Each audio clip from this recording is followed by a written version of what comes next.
Ayodhya case, 5 judges bench. Puttaswamy case, 9 judges, and Keshavananda Bharati, 13. Yet there are thousands of Supreme Court cases which are decided by 2 or 1 judge. Why? Let's understand the Supreme Court bench today. You know, the number of judges of a bench of a Supreme Court hearing a particular matter depends कि उस case का nature और importance क्या है. On that basis, benches of a Supreme Court are classified as first single judge bench.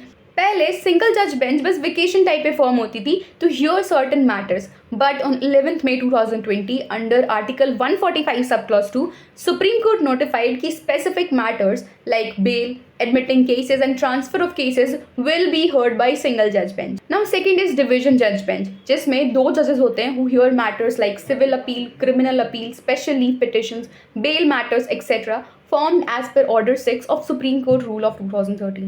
You know the landmark case of Harish Sharma जिसमें first time passive euthanasia was imparted by the Supreme Court of India, उसमें double judge divisional bench was formed.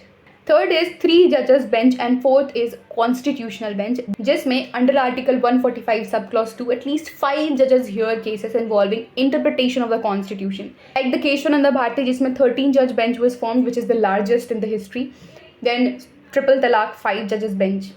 You know, except for 2 judges divisional bench, Supreme Court में हमेशा odd number of judges बैठते हैं like 3, 5, 7 etc.